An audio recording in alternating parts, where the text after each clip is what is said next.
I just need to know, what did I do to deserve this? I come back from vacation. Good morning, everybody. Welcome into First Take. And not only is UConn going for number 5, how do we feel? Can we get the full fit for the national championship? Oh, Stephen A., hey, remember that little bet we had? Remember I said never bet against me? Remember I said my picks are always right? Oh, yes, that bracket challenge. Remember those pair of shoes? I'm just wondering, when are they arriving? Yeah, I pity the fool. Let's go. Go Tigers. This is an LSU team absolutely on fire. An absurd display from Team Angel Reese has come to play. Trying to take LSU to the finish line. Poole going for the dagger. You bet! Kim Mulkey knows the celebration is imminent. LSU has captured its very first national championship. Nobody thought we were going to be here. We are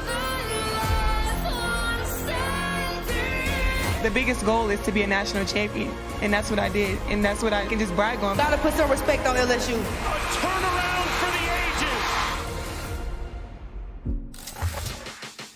ages. Good morning. What's going on, everybody? Welcome into First Take. Thank you for being with us. Chiney Ogumake gracing our screen. Good morning to you, Chiney. Hey. Stephen A., how was vacation? It was cool. You know, I mean, I had a lot of stuff to do, take care of, but I mean, I'm good. Yeah? It's good to be back. It's good to be back. I mean, not today, having to deal with you. I'm not rooting against UConn. I just didn't want to deal with you.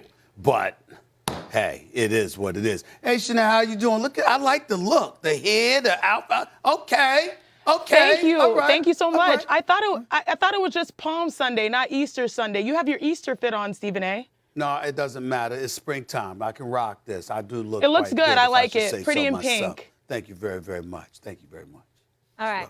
So we know I'm hyped about the Huskies tonight, but we got to show some love to the Tigers. How about it? In a game that delivered high drama, it was Kim Mulkey and unsung hero Jasmine Carson leading the Tigers past Caitlin Clark in Iowa 102-85 in the highest scoring national title for total points scored in a single men's or women's NCAA tournament all time. Meanwhile, Angel Reese, a 6'3" forward who transferred to LSU this season after 2 years at Maryland, had 15 points, 10 rebounds, and late in the game, she gave wrestling star John Cena's "You Can't See Me" hand motion toward Caitlin Clark, giving her a taste of her own medicine after Caitlin did that to Louisville in the Elite Eight, and then Reese motioned to a ring finger to symbolize the national championship ring she will be receiving. Here's both of them on that moment after the game.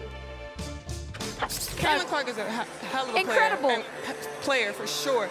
But I don't take disrespect lightly. And she disrespected Alexis and my girls. South Carolina, they still my SEC girls too. But y'all not gonna disrespect them either. So I wanted to pick her pocket, but I had a moment at the end of the game, and I was in my bag. I was in my moment. Yeah. Caitlin, can you tell us at the end of the game what happened? There's a lot blown up on Twitter about Angel Reese following you around, pointing to her ring finger and taunting you. Honestly, I have no idea. I was just trying to get to the handshake line and shake hands and, be grateful that my team was in that position. That's all you can do is, hold your head high, be proud of what you did, and, all the credit in the world to LSU. They were tremendous. They deserve it. They had a tremendous season. So Holly Rowe tweeted some perspective yesterday after this topic of conversation erupted on Twitter. People hating on Angel Reese or Caitlin Clark? Stop.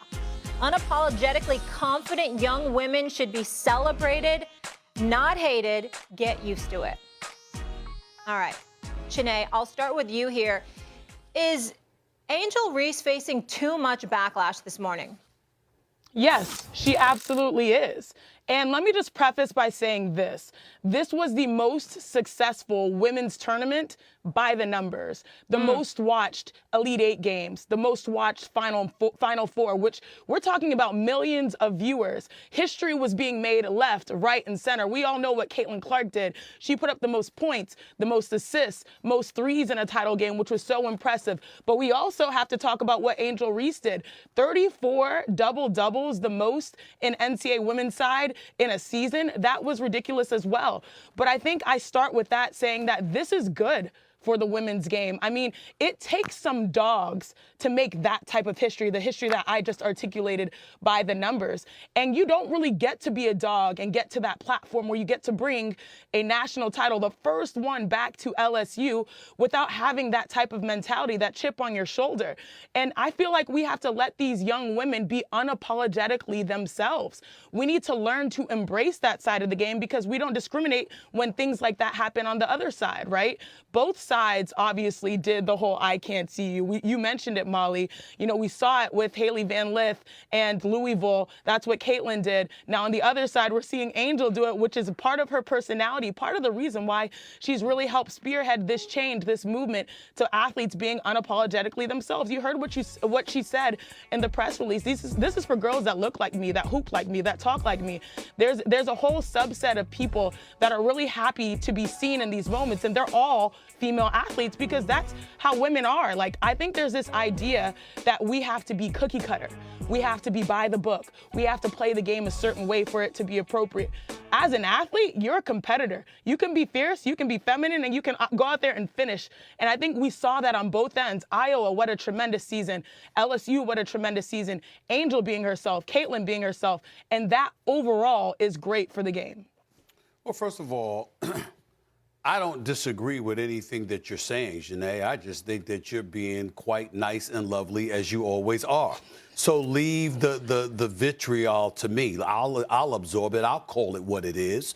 Ladies and gentlemen, I love Caitlin Clark. She's been a guest on this show. I think she's spectacular. I'm the one that's been calling her the Steph Curry of women's basketball, and she has done nothing to push that back. I mean, this young lady is spectacular. She's been great for women's basketball overall, not just college basketball, but women's basketball. I think she has the potential, when all is said and done, to be arguably the greatest ever, because when you have that kind of range and that kind of handle and you can pull up from the parking lot like Steph Curry, for crying out loud, I think that's something that you can transition to the next level, and it's going to be spectacular to see, and I can't wait to see it. But here's the reality of the situation. She instigated this kind of stuff. Let's call it what it is. She was waving. She was doing the Cena. How about what she did to Raven Johnson? She didn't just go into the lane and not guard her against South Carolina in the national semifinal. She waved her off. She didn't mind being disrespectful. So why is it that we're hesitant to bring that up? See, here's what I'm saying. I'm not trying to dilute your point by any stretch, Janae, because I get where you're coming from. And as a lady, you should take that position along with Molly about how we all need to grow up and accept the fact that these women are highly competitive, they're highly gifted and skilled, and we should give them the love and respect and deference they deserve. But I'm going a step further with this. We all know that there's a white-black issue here, because the fact of the matter is, when Caitlin did it, people were celebrating it, and they were talking about nothing but her greatness. But then the second a sister stepped up and threw it back in her face, now you got half the basketball world saying, well, you know what, that's not the classiest thing to do. Yeah. That's not the way. It was the exact same thing. It was the exact same thing. Now, you can make an argument that if they're doing excessive celebration in her face after the game is over, all right, then you can make that argument. But you had people complaining about it when she was doing it during the game. Wait a minute. LSU told you before the game. Yeah. But we didn't like how she was acting towards South Carolina. She ain't going to do that against us. Correct me if I'm wrong, Janae. This is exactly what they were saying. Going into the game, they let the basketball world know, y'all think that this is going to be some storybook ending for her. Y'all must have got it twisted. We coming, and we going to get at her. They told you before the game, then they got in the game, got all up in her in Iowa, was up by 17 at the half, and you're waving, you're doing the Cena, well, I ain't here, doing all of that other stuff, and you're bringing up what she did to the competition. Yeah. I'm so happy that Caitlin Clark handled it the way that she did, because in the throes of competition, she's fessing up to, listen, I ain't paying attention to that. They were getting the better of me. I was focused on the moment and the fact that I was with my teammates. But that's all she could say, because she kind of instigated this. And the fact that that hasn't been brought up tells us a lot about our society as a whole. Yes, Shanae Ogumike is not taking it there. I'm taking it there. You know exactly what the hell you're doing as people when you want to bring up how Angel Reese acted, but you don't want to bring up how Caitlin Clark acted. Shanae, that's the inconsistency. Shanae, I that's the story. Ask you this, because obviously Stephen A's highlighting the double standard that's taking place with the black-white dynamic, but also to your point about not putting women in a box, and to Holly Rowe's point, do you think we'd be having this conversation and people would be all fired up if this happened in the men's tournament?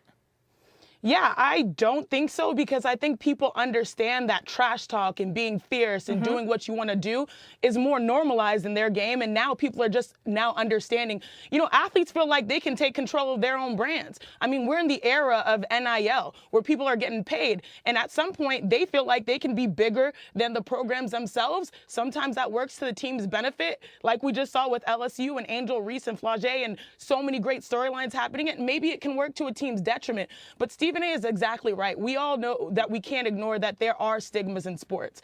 I played in 3 Final Fours. You know, and it's not even just when it comes to how we handle things that don't go our way. Oh, by the way, I love this whole thing, Sinead. That's super cute. How we handle things that don't go our way. It really is. It's just like, how do we approach how we see athletes as competitors? That's the conversation that needs to be had. I do think it's important to also note that, yes, there are 2 different conversations here. If you think that it was out of pocket that Angel did it because they were up, you know, by so much and they had already certifiably like won the championship and she did it, that's one conversation. If you're mad she did it, period, I say that you definitely have to check yourself, because this is who we are. Like, if we go to practice, it doesn't matter who Angel Reese is going up against. She's going to do the same thing. And that chip on her shoulder is exactly why they won a championship. I mean, I understand what she's talking about. I talk a lot about back in the pack. I came out of the Pac-12 where we felt like we were unseen and what we were unheard. And we are rooting for our fellow conference mates to do well. You know, that was a tragic loss if you're from the SEC, looking at South Carolina that was undefeated. And Caitlin Clark did that. By the way, that whole like, oh, you can't shoot, I'm not guarding you, that's normal in our game. People are now figuring out the beauty and the magic of our seasons and how we achieve as women's athletes. And now they feel like that's an abnormal experience. I played for Coach Tara Vanderveer, who is the queen of scouting reports. We often played 4-on-5, you know, defensively, really forcing other people to beat us. People are now stepping into the fandom, and it's unusual that they see women doing this, and that's why we have this different reaction. Well, we need to reset ourselves and say, hey, this is who female athletes have always been.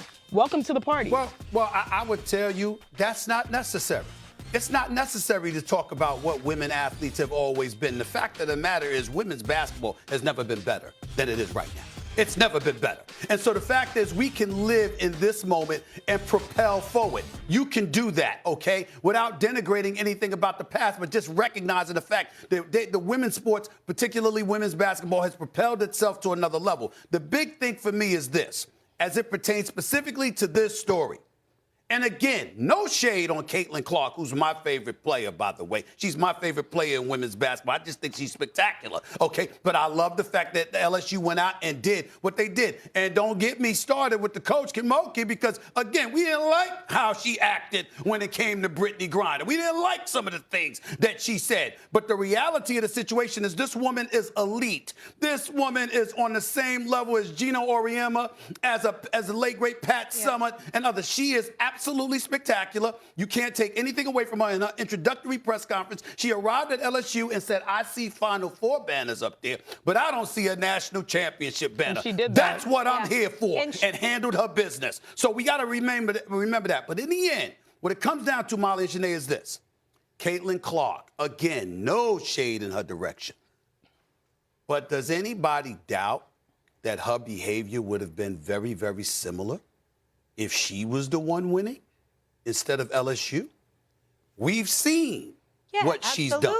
She would have done the same thing. Yeah. She would have done the same thing. So eat it, accept it. I mean, she did do it. She did do it. She said, hey, don't talk to me when you're down 15 late in that Final Four game. You know, those things have happened. It just is a different reaction. And Stephen A., I give credit to you. You know, it's early. It's Monday morning. You come in with the fire, with the heat. I'm the queen of diplomacy, but you did bring me out of my shell, so I appreciate you. Well, please, that's what I'm here for. You know what I'm saying? I mean, I'm just here to help you shine as brightly as we all know you can shine. Chanae, That's what you please. do. A little That's too what much you with the do. Chanae. What It's a little too early in the show for the compliments. I do want to say to Kim Mulkey though, that suit was fire, and she's the first women's Loved it coach too. to bring 2 different programs to a national I championship. will So say huge that shout to her. that suit was It pretty almost fly. makes me wish It that I really went to was. LSU just so I could have a full Tiger suit. That suit she was rocking the was suit was pretty fly. epic. It was was pretty epic. fly. I got to give it to her. All right. Chanae sticking around. We're going to bring in RJ here and go to the NBA. The Warriors fell to the Nuggets without their best player, Nikola Jokic.